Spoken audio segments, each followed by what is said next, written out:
Amén. ¿A cuánto le gustan los viernes de enseñanza? Amén. Gloria al Señor. Mi hermano, hoy estamos conmemorando el evento que es el eje central de la Biblia. Si leemos la Biblia con entendimiento, sabemos que toda la Biblia apunta hacia la crucifixión de Cristo. Toda la Biblia completa, habla, palabras más, palabras menos, de la crucifixión de Jesús.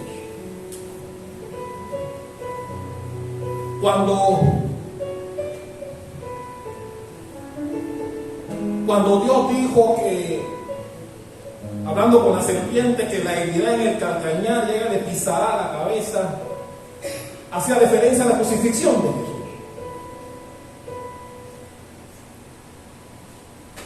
¿Cuántos recuerdan el pasaje donde Dios le dijo a Moisés: hazte una serpiente de bronce y ponla en lo alto para que todo el que lo vea sane?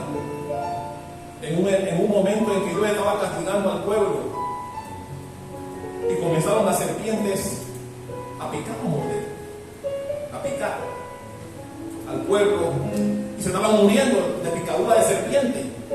Y Dios le dijo a Moisés: pon una serpiente en lo alto, en un asta, y todo aquel que mire la serpiente sanará. Algunos se me quedan como: pastor, ¿dónde está eso? Tranquilo, un día hablaremos de eso. Cuando usted ve a ese becerro enredado en el zarzal para que Abraham no matara a Isaac, se refería a la crucifixión de Jesús. Si usted lee la Biblia nos lleva hacia este evento que estamos conmemorando el día de hoy, que fue el evento por el cual Jesús vino al mundo. Mira la importancia del evento. Jesús vino al mundo para morir por nosotros, y nadie podía tomar su lugar, porque tenía que ser un cordero sin manchas ni arrugas. Ningún ser humano podía tomar ese lugar, porque todos somos pecadores. El único sin pecado que vivió entre nosotros y que tenía ese lugar especial para pagar los pecados suyos y míos fue Jesucristo.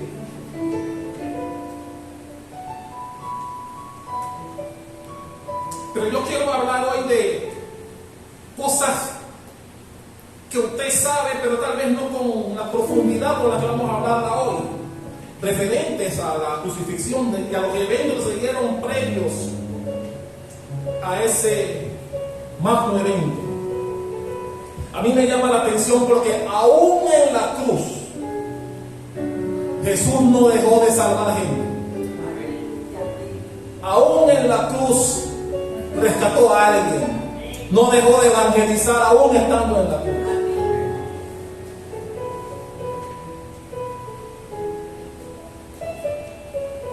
Para eso, voy a pedirles que por favor me acompañen sus Biblias al Evangelio según San Marcos.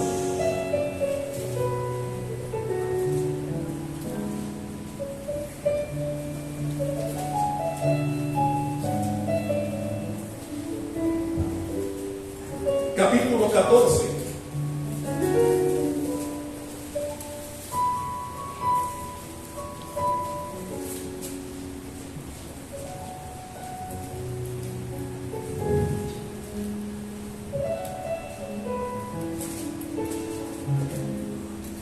Usted se dará cuenta, vamos a leer hasta el versículo 11, del 1 al 11, y usted se dará cuenta que este es un capítulo que pareciera que algo se metió en el medio.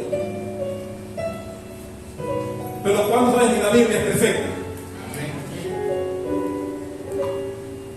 La Biblia dice que no hay que quitarle nada, ni quitarle ni ponerle, porque todo está perfecto en la Biblia. Pero cuando leamos lo que vamos a leer hoy, usted se dará cuenta como que aquí hay un pedazo como que no es de ahí. ¿Ya llegó a Marcos 14?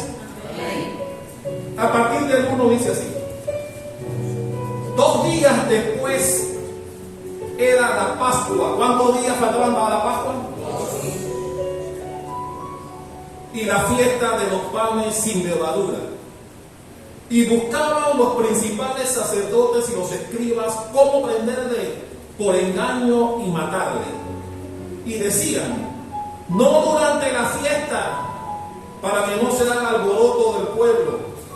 Versículo 3. Pero estando él en Betania, esta es la parte donde te pareciera que no es de ahí, pero sí está ahí, lo veremos más adelante.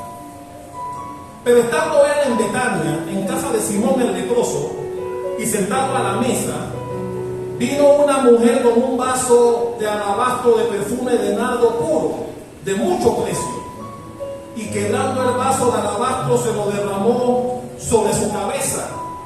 Y hubo algunos que se enojaron dentro de sí y dijeron: ¿para qué se ha hecho este desperdicio de perfume? Porque podía haberse vendido por más de 300 denarios y haberse dado a los pobres. Y murmuraban contra ella. Pero Jesús dijo: dejadla, ¿por qué la molestáis? Buena obra me ha hecho. Siempre tendréis a los pobres con vosotros, y cuando queráis les podréis hacer bien, pero a mí no siempre me tendréis. Esta ha hecho lo que podía, porque se ha anticipado a ungir mi cuerpo para la sepultura. De cierto os digo que donde quiera que se predique este evangelio en todo el mundo, también se contará lo que ésta ha hecho para memoria de ella. Dice el versículo 10, que es la continuación del versículo 2. Dice el versículo 10: entonces Judas Iscariote, uno de los 12, fue a los principales sacerdotes para entregárselo.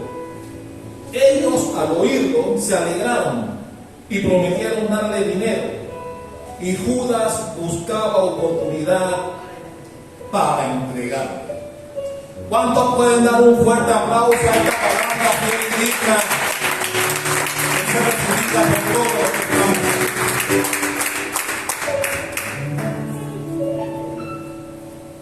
Ok, el libro de Marcos hace referencia a que faltaban 2 días para la fiesta de la Pascua y del pan sin levadura. Eso quiere decir que esto de lo que vamos a hablar hoy ocurrió entre el martes y el miércoles santo. Ocurrió lo que vamos a hablar. Los sacerdotes de la época querían matar a Jesús. Pero ellos decían: no queremos matarlo en la fiesta de la Pascua, porque no sabemos la reacción del pueblo.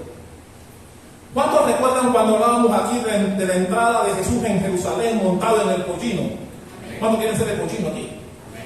¿Sí o no? Algunos no quieren ser el pollino. Que cuando Jesús entró en Jerusalén, en ese pollino, que el pueblo gritaba su nombre alegre y contento, por esa algarabía, los sacerdotes de la época, los religiosos de la época decían: si aprendemos a Jesús en la fiesta de la Pascua, recuerden como mencioné aquella ocasión, que todas las tribus de Israel tenían que viajar a Jerusalén para la fiesta de la Pascua a llevar su sacrificio. Entonces, Jerusalén para la época de la fiesta de la Pascua estaba muy congestionada, había mucha gente en Jerusalén. Y los sacerdotes decían, como bien decía el versículo 2, no durante la fiesta. No queremos aprender a Jesús en esa fiesta, porque como ya vimos que la gente lo quiere mucho cuando entró a Jerusalén, no vaya a ser que sus simpatizantes formen un alboroto y dañen la reputación nuestra, decían los religiosos. Por eso no querían que la aprehensión y muerte de Jesucristo se diera en esos días. Ellos querían que eso ocurriera después de esos días. Pero cuando saben que el hombre propone, pero Dios dispone. Amén. Para los que quieran aprender algo nuevo hoy, ¿Cuántos saben que Jesucristo fue sometido a dos juicios diferentes? Fue sometido a un juicio religioso y fue sometido a un juicio civil. Y en cada uno de los juicios tuvo 3 audiencias diferentes. Eso es para los que quieran aprender algo nuevo. Es decir, en el juicio religioso que tuvo, vamos a hablar de esto ahora, tuvo 3 audiencias diferentes. Y en el juicio civil, es decir, ante las autoridades romanas, también tuvo 3 audiencias diferentes. Hablemos de los juicios, porque ahí fue donde inició todo, los juicios con los religiosos, sacerdotes de la época. Jesús fue sometido en horas de la noche, buscando la manera de hacerle daño, de acusarle. La primera audiencia que tuvo Jesús la tuvo delante del sacerdote Anás. Esa audiencia fue en horas de la noche del día martes. Ok. Anás vivía con Caifás. Anás era el suegro de Anás. No me entienden en cochincha. Anás era el suegro de Caifás. Caifás era yerno de Anás. Vivían en el mismo templo. En una parte vivía Anás, en la otra parte vivía Caifás. La primera audiencia que tuvo Jesús fue con Anás, en donde le hizo algunas preguntas preliminares, mientras Caifás, en la otra parte del templo, convocaba a una reunión urgente al Sanedrín. Caifás mandó a buscar y levantar de su cama a todos los integrantes del Sanedrín a una reunión urgente, en donde posteriormente llevaron a Jesús, que fue la segunda audiencia. La segunda audiencia que tuvo Jesús ya en horas de la madrugada, aproximadamente a las 3 de la madrugada, lo llevaron ante el concilio, ante el Sanedrín. Fue su segunda audiencia. El Sanedrín era un concilio compuesto por 71 personas, líderes religiosos de la época, que formaban ese concilio llamado el Sanedrín. Ellos fueron los segundos que le hicieron audiencia a Jesús. La Biblia dice que buscaron testigos tratando de acusarle, pero los testigos no concordaban. Y Caifás fue el que recibió en la segunda audiencia a Jesús delante del Sanedrín. Se pueden imaginar a Jesús a las 3 de la madrugada con 71 hombres rodeándole,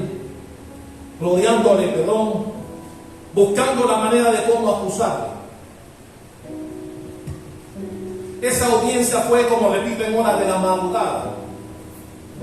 Y la última audiencia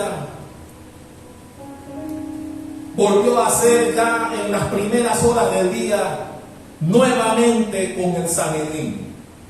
Pero ya no estaba Caifás aquí, solamente el Sanedrín.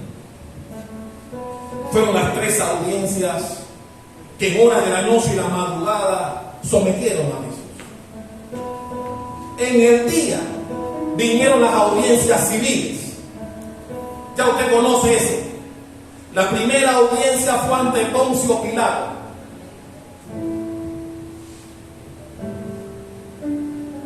Poncio Pilato llegó a escuchar que él no era del lugar y lo mandó con Herodes, que fue la segunda audiencia. Ya usted conoce esa historia. Mandan a Jesús delante de Herodes Y cuando llega donde Herodes, también quería, usted conoce la historia, que Jesús le hiciera un milagro, pero Jesús no abrió su boca.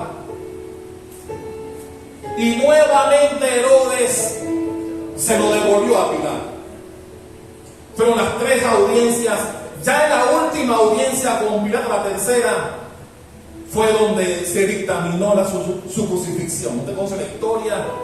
El pueblo escogió a Barrabás y dijeron: crucifícale. Ya usted conoce esa historia. Pero Jesús fue sometido a 6 audiencias entre la noche del martes y el día miércoles. 3 religiosas, 3 civiles.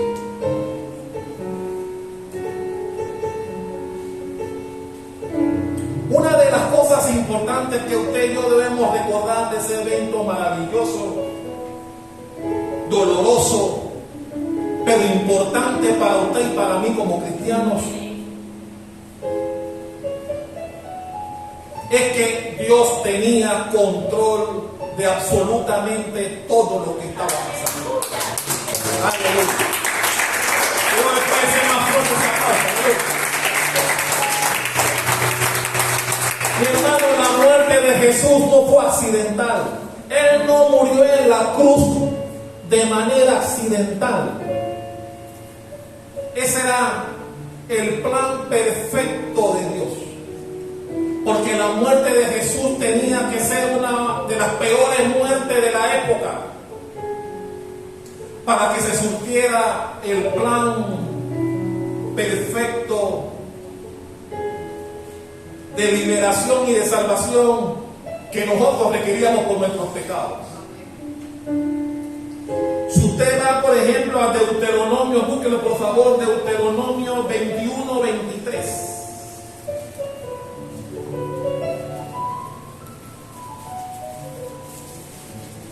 Deuteronomio 21, 23. ¿Lo tiene? Si alguno hubiere cometido algún crimen digno de muerte y lo hicieres morir y lo colgares de un madero, dice el 22 y dice el 23, no dejaréis que su cuerpo pase la noche sobre el madero, sin falta lo enterrarás el mismo día, porque maldito por Dios es el colgado, y no contaminaréis su tierra que Jehová tu Dios te da por heredad.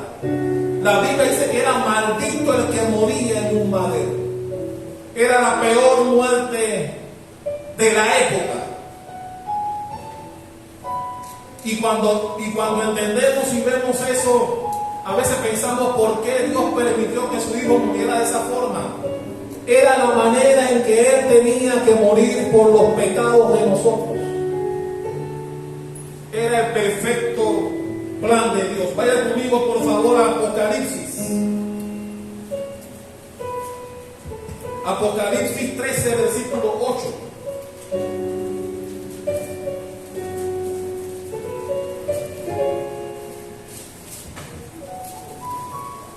¿Lo tiene? Dice: y la adoraron por todos los moradores de la tierra, cuyos nombres no están escritos en el libro de la vida del Cordero, que fue inmolado ¿desde cuándo? Desde el principio del mundo. ¿Qué quiere decir eso? Que desde antes de la creación del mundo ya era plan de Dios que su hijo muriera por los pecados suyos y míos, colgado en un madero. Mi hermano, la muerte de Jesucristo en un madero no fue circunstancia de la época, fue el perfecto plan de Dios para la expiación de los pecados suyos y los míos. Porque tenía que ser producto, como decía al principio, de alguien que no hubiese cometido pecado. Y nadie aplicaba para ese sacrificio, nadie aplicaba para él. Por eso cuando Juan el Bautista lo vio el día que fue a bautizarse, dijo: he aquí el Cordero de Dios que quita el pecado del mundo. Y si vamos, por ejemplo, al libro de Gálatas, Vaya conmigo a Gálatas.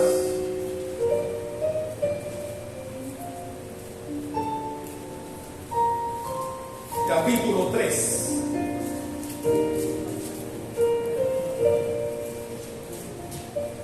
Gálatas 3:10, ¿lo tiene? Dice, porque todos los que dependen de las obras de la ley están bajo maldición. Escuchen. Porque todos los que dependen de las obras de la ley están bajo maldición.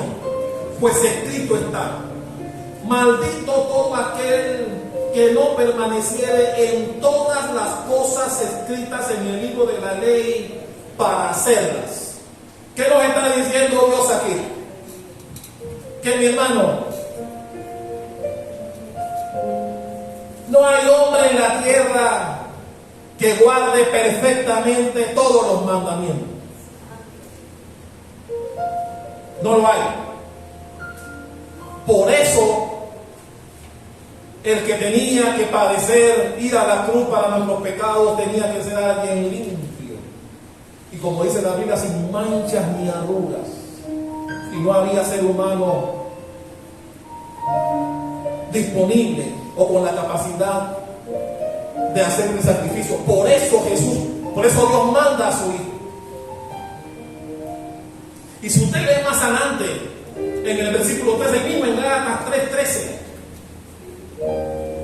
dice el 13, Cristo nos redimió de la maldición de la ley, hecho por nosotros maldición, porque está escrito, maldito todo el que es colgado de un madero.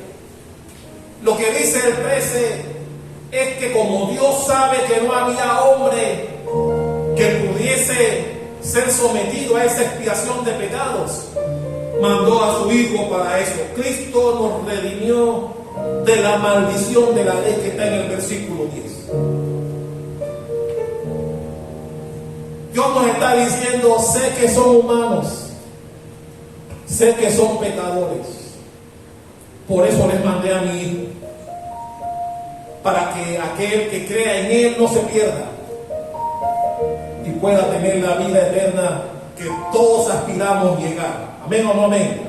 ¿Cuántos dan un buen zapato por eso?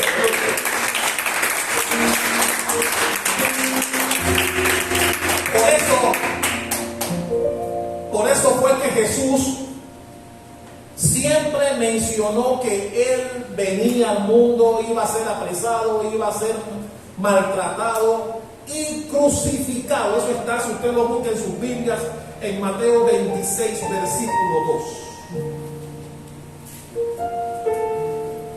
Vamos a ver Biblia hoy. Mateo 26, versículo 2. ¿Lo tienen? Hablando Jesús dijo en el versículo 2 de Mateo 26, sabéis que dentro de 2 días, ¿cuántos días? Los mismos 2 días que los sacerdotes decían, ya se acerca la Pascua, tenemos que apresarlo, pero no queremos hacerle daño en esta fiesta. Queremos que eso pase después que pase la fiesta, le caemos encima a Jesús. Pero dice Jesús, sabéis que dentro de 2 días se celebra la Pascua y el Hijo del Hombre será entregado ¿para qué? Para ser crucificado. Mi hermano, cuando leemos estas cosas, no entendemos cómo sus discípulos lo dejaron solo. Porque usted conoce la historia. Al momento de la crucifixión, la Biblia revela que solamente uno de los 11, porque Judas se fue a guindar, uno de los 11 estaba allí con su madre María. Los otros 10, ¿dónde estaban? Si Jesús ya les había dicho aquí que Él iba a ser crucificado. Si ellos entendieron cuando Jesús les anunció antes de que ocurriera, ¿por qué cuando ocurrió no lo respaldaron? ¿Ha pensado en eso alguna vez?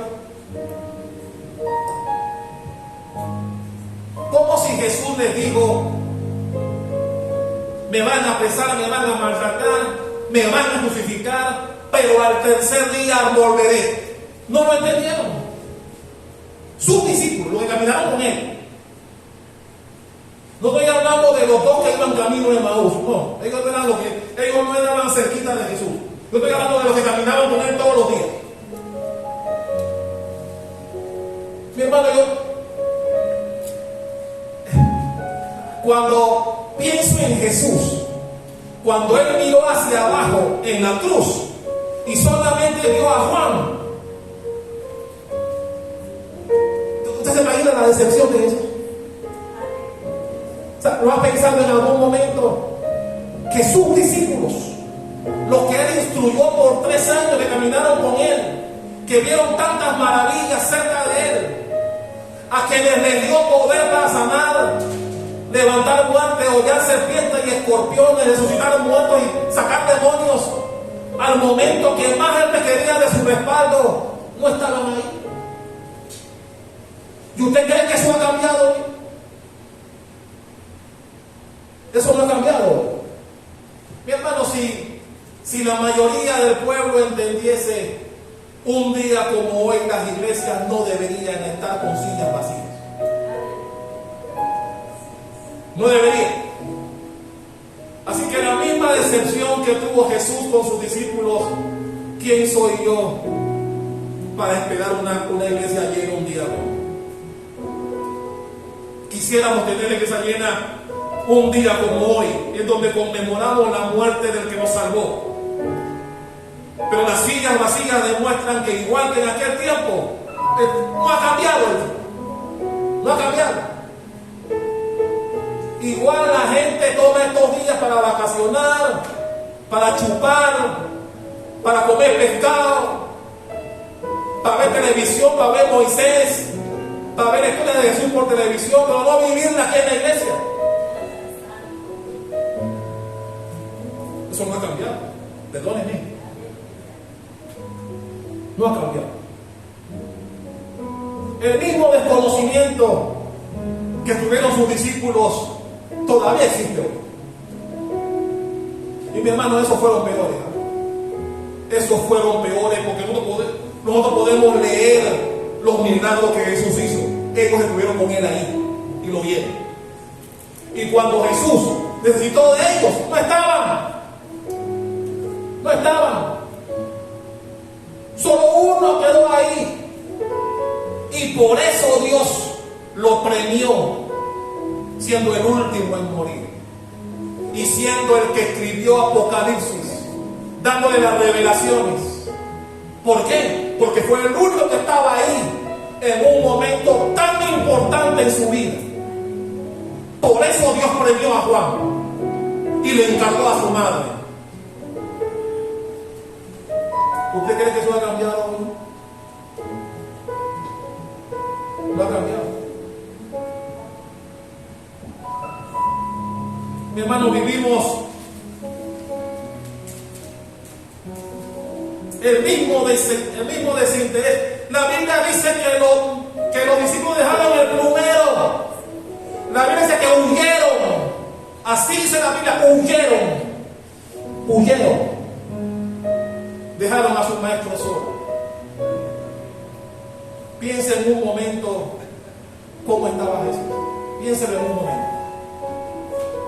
La gente que tú le enseñaste, que tú formaste, que les diste poder. Porque incluso ahí estaba Judas, cuando él dijo, les doy poder para sanar, hollar serpientes, sacar demonios. Estaba Judas también recibió del poder que Jesús le transfirió. Y contentos cuando vinieron a dar el reporte a Jesús. O sea que fueron gente que Jesús formó. Hágase la idea para que usted vea. Que usted ayude a alguien, lo forme, lo desarrolle, lo financie. Y que mañana esa persona te haga pasar vergüenza. Hable mal de ti. No te apoye en un momento dado cuando tú esperas que esté ahí para apoyarte por todo lo que hiciste por él o por ella. Piensa un momento a ver. ¿Cómo usted se sentiría? Solo que tengamos una idea de cómo se podía sentir Jesús, que cuando Él mira hacia abajo clavado en la cruz, que Él espera que la gente que estuvo con Él lo apoye. Cuando Él miró, no más había uno. No más había uno. Uno no más había.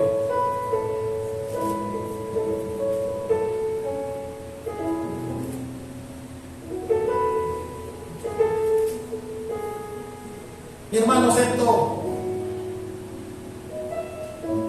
lo importante aquí, volviendo al tema, era que aún la planificación de los religiosos, sacerdotes de la época, junto con Pilato, Herodes y todos los que lidiaron con Jesús, aún los que hicieron suertes con su ropa, los que le hicieron la corona, todo, absolutamente todo, era el perfecto plan de Dios. Ellos, sin saberlo y sin quererlo, estaban cumpliendo el plan que Dios había diseñado para la expiación de los pecados de la humanidad a través de su Hijo Jesucristo en la cruz del Calvario. Cuando un aplauso por eso, aleluya.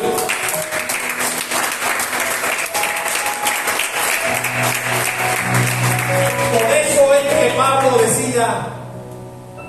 dice, Cristo es nuestra Pascua. Búsquelo, 1 Corintios 5:7. 1 Corintios 5:7.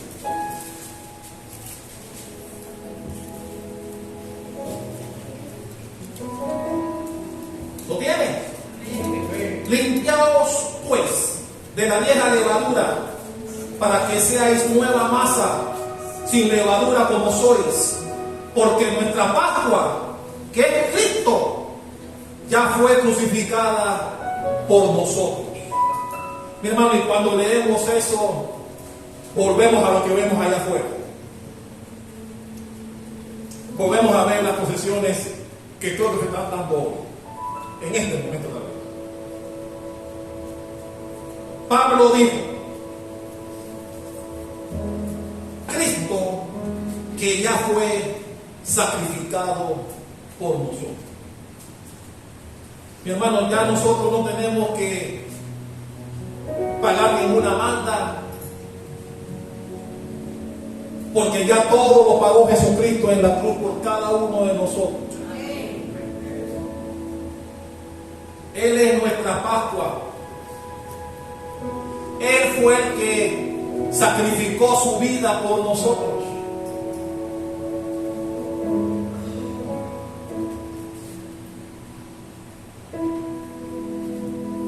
Mi hermano, Jesús no solo tenía que morir de una manera determinada, es decir, en la cruz, sino que también tenía que morir en la fiesta de la Pascua, que era lo que no querían los religiosos de la época. Ellos no querían que fuera la Pascua.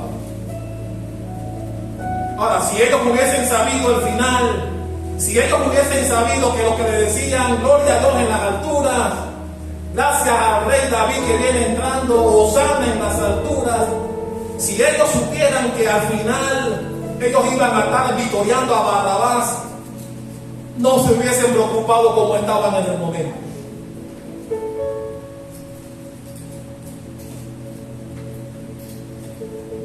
Pero veamos ahora por qué Jesús murió en la Pascua. Vaya conmigo al libro de Juan. Recuerden que los religiosos no querían que muriera en la Pascua. Ellos querían que fuese después. Pero los planes de Dios son perfectos. Juan 11:46.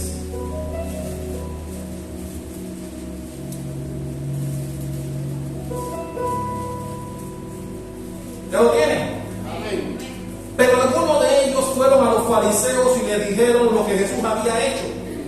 Entonces los principales sacerdotes y los fariseos reunieron el concilio, el Sanedrín, y dijeron, ¿qué haremos? porque este hombre hace muchas señales. Si le dejamos así, todos creerán en él. Eso fue la reunión que tuvieron previamente para ver qué hacían con Jesús. Si le dejamos así, todos creerán en él y vendrán los romanos y destruirán nuestro lugar santo y nuestra nación. El temor de ellos es que los romanos vieran que ellos no podían con sus paisanos y que también los sacaran a ellos del poder religioso que tenían. Esa era la preocupación de ellos. Y dice el 49, entonces Caifás, ¿quién es Caifás? Sí, pero ¿quién es él? Con respecto a Anás. Caifás es el suegro de Anás. Perdón, es el yerno de Anás. ¿Te recuerdas eso? ¿Qué es Caifás? Yerno de Anás. ¿Qué es Anás? Suegro de Caifás. Usted tiene que saber eso. Dice el 49, entonces Caifás, uno de ellos, sumo sacerdote aquel año, les dijo: vosotros no sabéis nada, ni pensáis que nos conviene que un hombre muera por el pueblo y no que toda la nación perezca. Y dice el apóstol Juan hablando, esto no lo dijo por sí mismo, sino que como era el sumo sacerdote de aquel año, profetizó que Jesús había de morir por la nación. Y no solamente por la nación, sino también para congregar en uno a los hijos de Dios que estaban dispuestos. Así que, dice el 53, desde aquel día acordaron matarlo. Ellos están planificando que tienen que salir de Jesús después de la Pascua. No lo querían en esa época para que no se formara una revolución con tanta gente en Jerusalén. Pero los planes no le salieron, porque dice el versículo 57 ahí mismo, dice el 57, y los principales sacerdotes y los fariseos habían dado orden de que si alguno supiese dónde estaba, hablando de Jesús, lo manifestase para que le prendiese.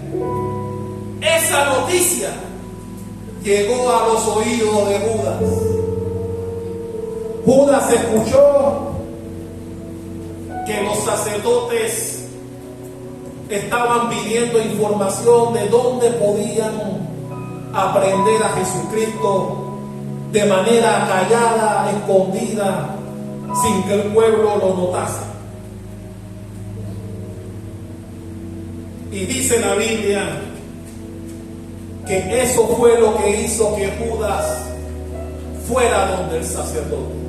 Porque cuando Judas se entera de eso, la Biblia dice que Judas fue directamente a la casa de Anás y de Caifás para ofrecerse para entregarle al maestro. Eso lo podemos ver. Vuelva conmigo nuevamente, por favor, al libro de Marcos. Y aquí vienen aspectos que yo quiero enseñarte en esta noche importantísimos. Marcos 14, versículos 10 y 11. ¿Lo tienen? Entonces Judas Iscariote, uno de los 12, fue a los principales sacerdotes para entregárselo. Ellos, al oírlo, se alegraron. Claro, se alegraron porque no sabían dónde estaba. Y prometieron darle dinero. Y Judas buscaba oportunidad para entregarle. Ese último pedacito donde dice que Judas buscaba oportunidad para entregarle, quiere decir que el mismo Judas tampoco quería que Jesús fuera aprendido en la fiesta de la Pascua. Judas tampoco quería eso. Pero me encanta que en otros evangelios nos damos cuenta de cosas que no dijo Marcos. Vaya por ejemplo a Lucas.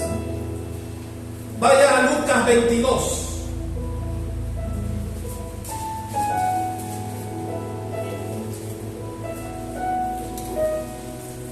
Lucas 22, versículo 3. Del 3 al 6. De Lucas 22. ¿Tiene?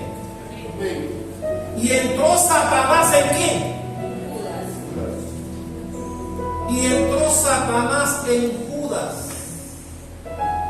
por sobrenombre Iscariote, el cual era uno del número de los 12.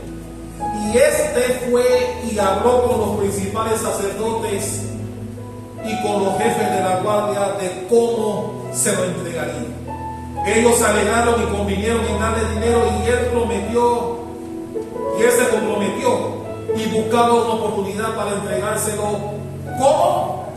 A espaldas del pueblo. Él tampoco, la idea no era apresar a Jesús en la época de la Pascua. Pero aquí está un detalle que nos debe llamar la atención a usted y a mí. La Biblia dice que Satanás entró en Judas. Vaya por favor a Mateo 26. Hay otro detalle de este pedacito de la historia que solamente Mateo lo señala. Mateo 26. Mateo 26, versículos 15 y 16. ¿Lo tiene? Mateo 26, 15 dice: y les dijo, hablando Judas aquí, y les dijo: ¿qué hay para mí en panameño? ¿Qué me queréis dar si yo os lo entregaré? Y yo os lo entregaré. Ellos le asignaron, ¿qué le asignaron? 30 piezas de plata. Es decir, Judas no fue a entregarlo gratuitamente. Judas fue a decir: bueno, ¿y cuánto me voy a ganar yo por esa comisión? ¿Cuánto hay para mí?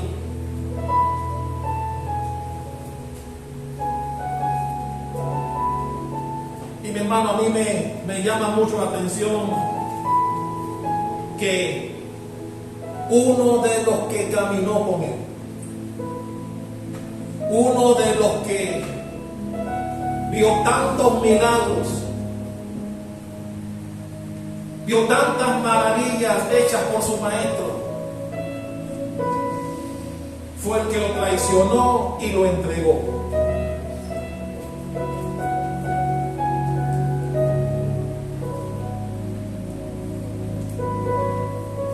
Y esto es de enseñanza para todos. Porque, mi hermano, la Biblia narra que en esa última cena que tuvo Jesús con los 12, donde también ocurrió algo que me llama la atención. En el libro de Juan, vaya a Juan por favor. Juan capítulo 13.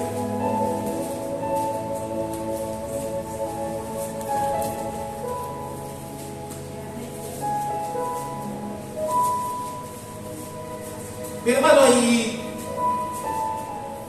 me llama la atención que cuando la Biblia dice que el diablo entró en Juan, en Judas,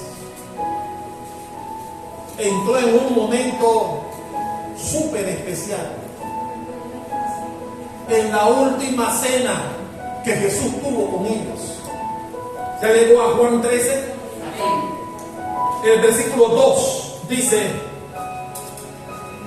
y cuando cenaban, como el diablo ya había puesto en el corazón de Judas Iscariote, hijo de Simón, que le entregase.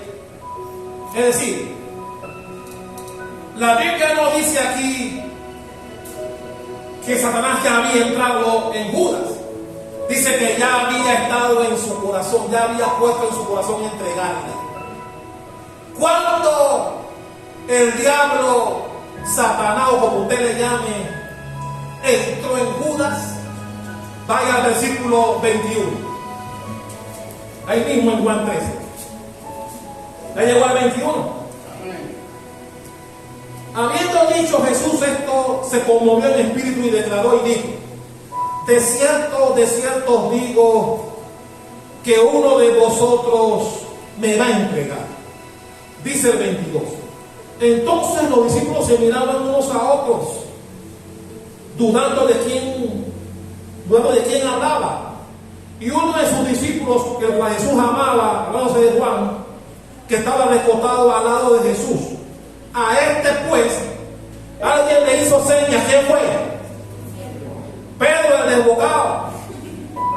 La Biblia dice que Pedro, cuando Jesús menciona que alguien lo va a entregar y ve a Juan como siempre pegado a Jesús, dice la Biblia que Pedro le hizo señas a Juan como que dice: pregúntale al chief quién lo va a entregar. Y me llama la atención el amor que Jesús le tenía a Juan, y le dijo. Entonces, recostado cerca del pecho, Jesús le dijo: Señor, ese es el versículo 25, ¿quién es? Respondiendo Jesús, diciéndole solamente a Juan, dijo: a quien yo diere el pan mojado, aquel es. Dice, y mojando el pan, ¿lo dio a quién? Lo dio a Judas Iscariote, hijo de Simón. Y aquí viene el 27. Y después del bocado, Satanás entró en él. Mi hermano, esa fue la última cena que Jesús tuvo con sus discípulos. ¿Hay un momento más sublime que ese? Y la Biblia dice que Satanás, luego que recibió el bocado de parte de su maestro, ahí fue donde Satanás entró en él. Mi hermano, Satanás puede entrar en cualquier lugar. Porque si Satanás pudo entrar en Judas ahí, en la última cena, Satanás puede entrar en cualquiera, aún en la iglesia. Por eso la pastora reprende cuando viene aquí. Por eso la pastora reprende cuando viene. Porque sabemos que el enemigo, Satanás, anda como león rugiente, buscando quien le permite entrar en él. Y primero entra en tu corazón, como pasó con él. Porque la Biblia dice que primero entró en el corazón. Ese corazón es traicionarlo. Mi hermano, cuando te van a traicionar, a veces no sabemos. Pero el diablo, como si te conoce, sabe y pone en tu corazón, como lo hizo con Judas, la idea de traicionar a su maestro. Y como ya Jesús sabía lo que iba a pasar, le confesó a Juan: ok, al que yo le dé el bocado mojado, ese es el que me va a entregar. Solamente Juan supo eso. Se lo confesó a Juan. Así que Juan sabía que era Judas. Y dice la Biblia, versículo 27 al final: entonces Jesús le dijo: lo que vas a hacer, hazlo pronto. Esa frase solamente la entendió Juan. Los demás no sabían. Los demás entendieron que cuando Judas salió del recinto, iba a hacer alguna diligencia que Jesús le mandó a hacer. No sabían que era para entregarlo. El que sabía era Juan, a quien Jesús le confesó.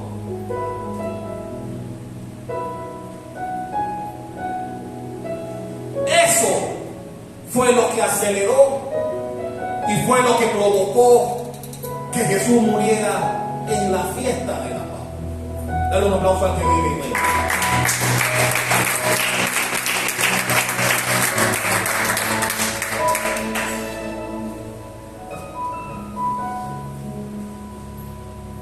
Judas, a pesar de que era el que llevaba la finanza, llevaba la bolsa, era el que llevaba las ofrendas y los diezmos, y Jesús sabía que se lo probaba. Jesús sabía.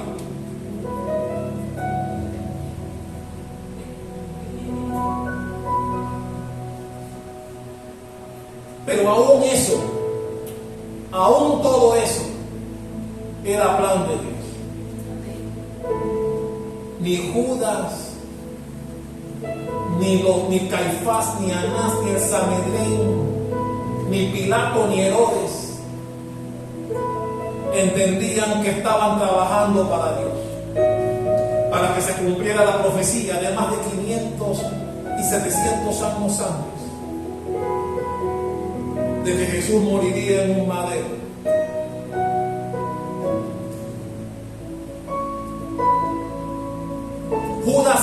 buscó su beneficio. Cuando Judas se enteró, porque para esos días Jesús insistía en que iba a morir en el madero. Así que Judas entendió que este Jesús no era el Mesías que él estaba esperando. Todos estaban esperando a un Mesías político que levantara un ejército y que peleara contra la invasión o contra la imposición romana. Cuando entendió que Jesús no tenía intenciones de levantar una guerra, sino que su lucha era otra, fue que nació en su corazón traicionado, porque se dio cuenta que este no es el Mesías que yo esperaba, que nos iba a liberar de la opresión romana.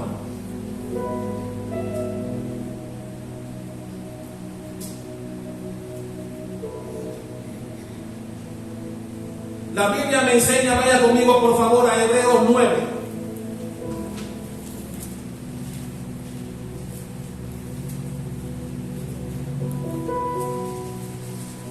Hebreos 9, 24.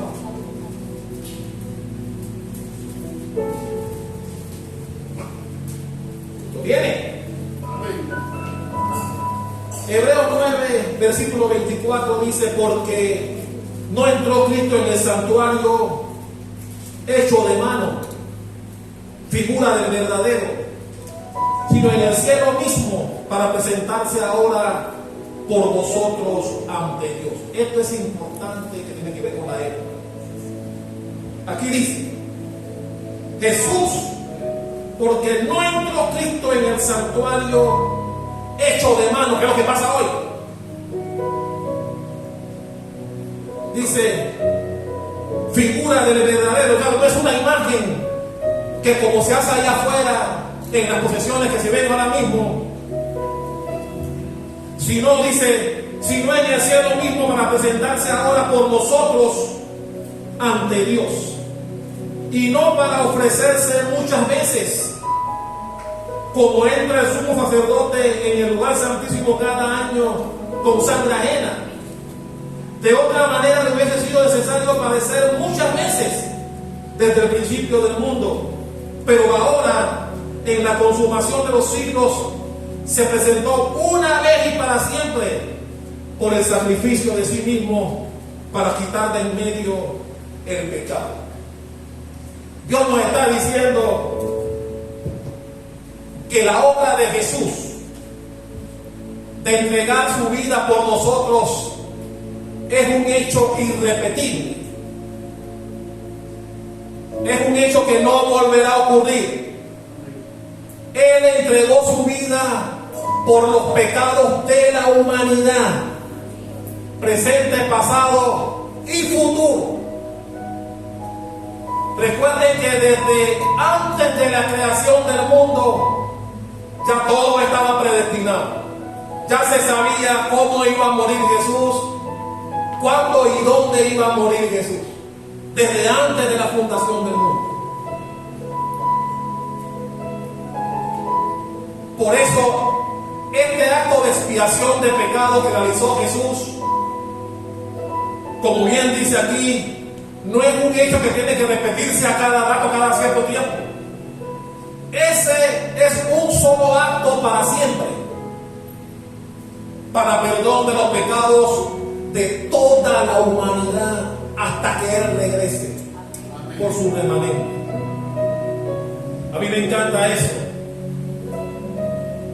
porque ahora solo depende de nosotros, los que creemos y tenemos fe en Él. Y es una fe que todo aquel que desee buscarle pueda alcanzar su misericordia y tener vida eterna.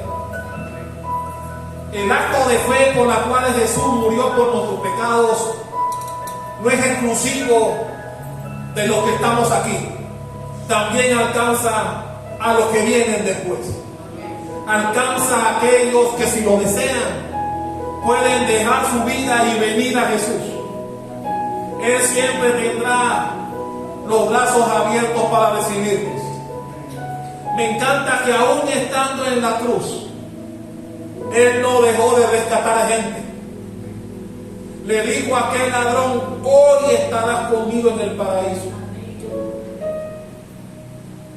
Y mi hermano, nosotros que salimos mañana al evangelismo, tenemos la oportunidad, y ojalá así sea, de poder rescatar a alguien, de poder traer a sus pies a alguien que haya entendido la importancia de buscarle en espíritu y en verdad, como lo hacemos nosotros. Quiero terminar ahora con lo que dice Marcos 14, del 3 al 9, aquella parte que pareciera que no forma parte de ahí, en donde se habla de esta mujer que rompió el frasco de de nardo puro y que lo derramó sobre la cabeza de Jesús. Mi hermano, ¿cómo usted y yo podemos pagar el amor de Jesús por nosotros, teniendo la misma devoción que tuvo esta mujer? Y por eso Jesús, cuando estaban murmurando luego de lo que ella hizo, Jesús dijo: ¿cuál es el problema de ustedes, hermano mío? Déjenla. Ella se está adelantando a lo que viene. Ella se está adelantando a ungir el Hijo de Hombre para la sepultura. Y me encanta lo que dice, búsquelo por favor, Marcos 14, versículo 9.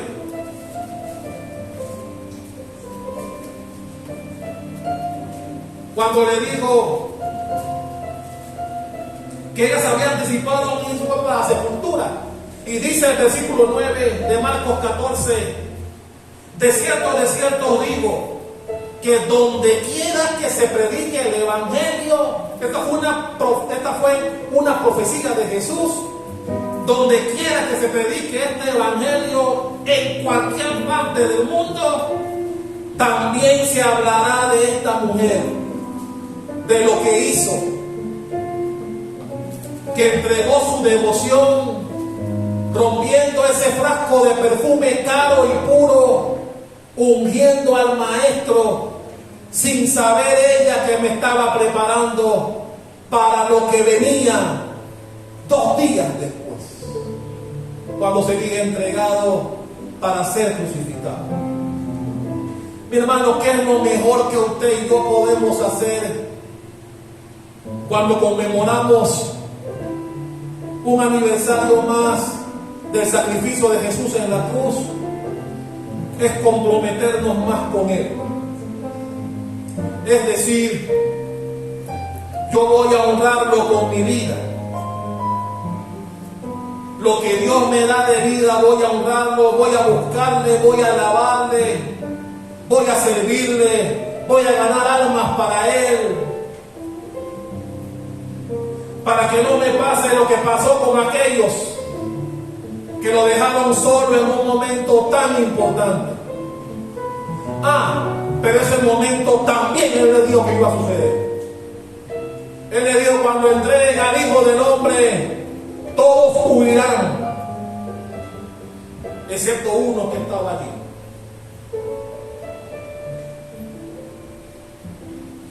Y mi hermano, Judas vendió a su maestro por el precio de un esclavo. ¿Usted sabía eso?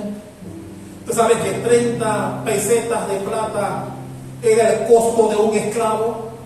Vaya conmigo, y con esto terminamos, a Éxodo 21.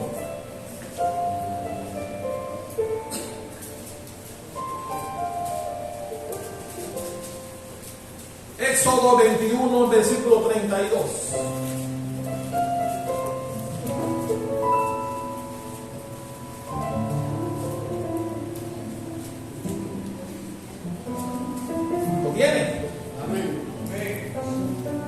Dice Dios: si el buey acorneare a un siervo o a una sierva, pagará su dueño ¿cuánto? 30 siclos de plata, y el buey será apedreado. 30 piezas piezas de plata era el precio de un esclavo de la época. Fue el precio que pagaron por José cuando llegó a Egipto. 30 piezas de plata, porque ese era el precio de los esclavos. Ese fue el precio que recibió Judas, y dice la Biblia que después devolvió, que también fue profetizado, luego que el remordimiento lo alcanzó. Y todo eso también era plan de Dios. Vaya conmigo a Zacarías. Terminamos con lo que dice Zacarías. Pastor, ¿dónde queda eso?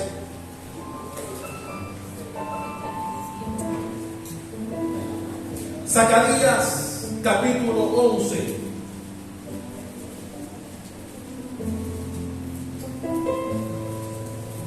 Zacarías 11, 12 y 13. ¿Lo tiene? En mi Biblia eso está en rojo. Zacarías 11, versículos 12 y 13, dice así. Hablando Dios, dice, y les dije,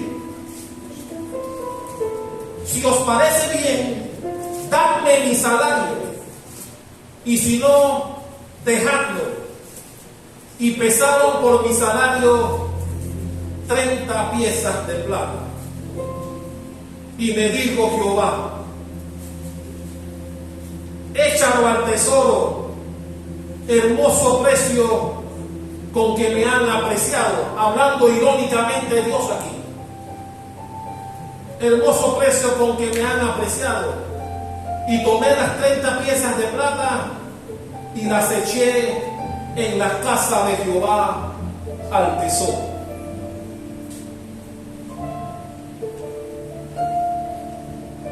Dios está diciendo que tan bajo valor estimó Judas el precio de su maestro, que aceptó las 30 piezas que dijeron que le iban a dar, porque ni siquiera le puso el precio. Le dijeron, te vamos a dar 30 piezas, cógelo o déjalo. Y así vendió él. Y la Biblia dice que tomó un beso. La Biblia dice que Judas tuvo que decir a los sacerdotes de la época, a los sacerdotes, al que yo bese. ¿Qué me indica eso? Que Jesús era un hombre humilde.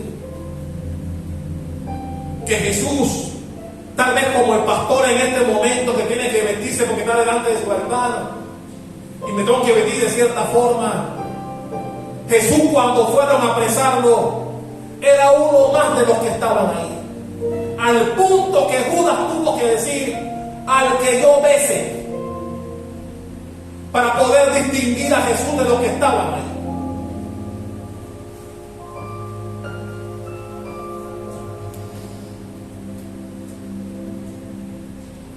Y con un beso entregó a aquel que le había enseñado tantas cosas. Mi hermano, póngase en el lugar de Jesús. Sí, era plan de Dios.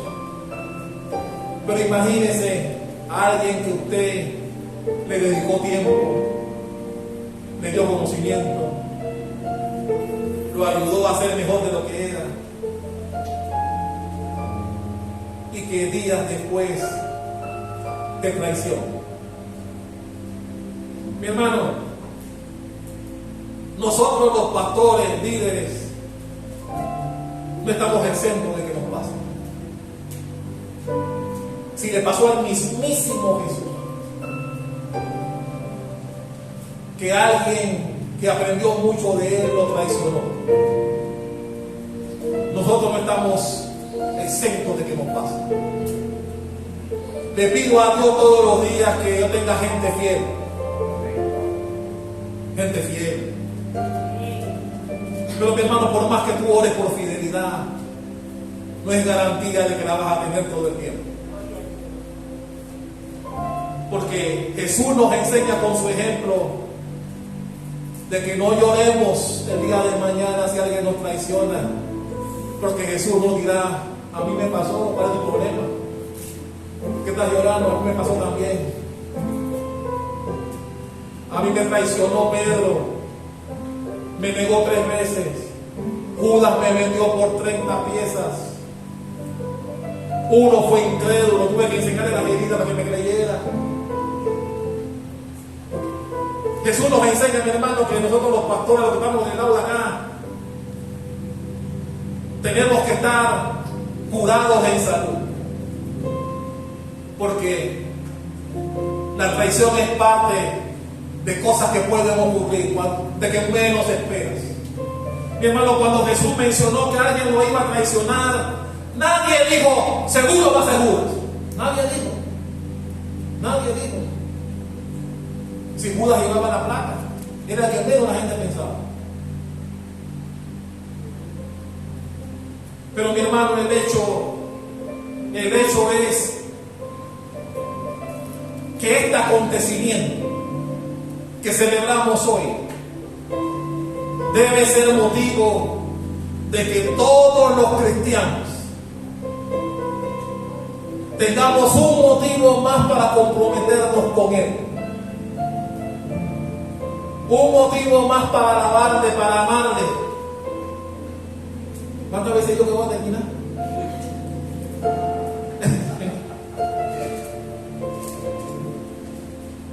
Debería ser motivo para que todos sus hijos entregáramos más compromiso hacia Él, de que seamos testigos de Él como Él espera que seamos. Mira lo que dice Primera de Pedro 2.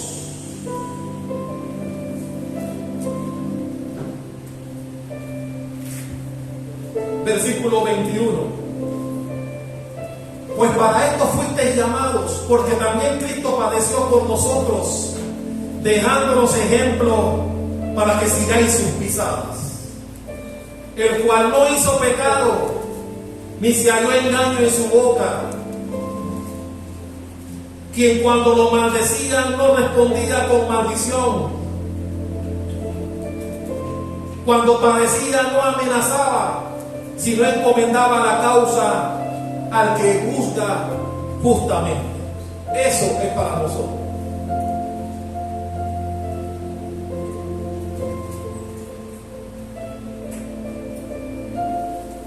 La Biblia dice que el que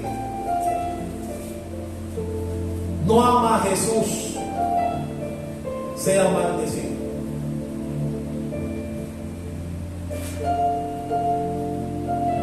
Y que no pisotemos su sangre que Él derramó en la cruz, dándole la espalda. Ponte de pie. La Biblia dice que los que le dan la espalda a Jesús y toman en poco el sacrificio de la cruz, estaremos pisoteándole, estaremos tomándole un poco, no estaremos haciendo lo que Él espera de cada uno de nosotros. Y eso no nos hará mejor que aquellos que no estuvieron allí al pie de la cruz, y de los cuales Él tuvo misericordia y se reunió con ellos después que resucitó. De eso hablaremos en el domingo. Pero la cruz, esa cruz que muchos llevan en collares, en aretes y en otros símbolos que llevan, debe ser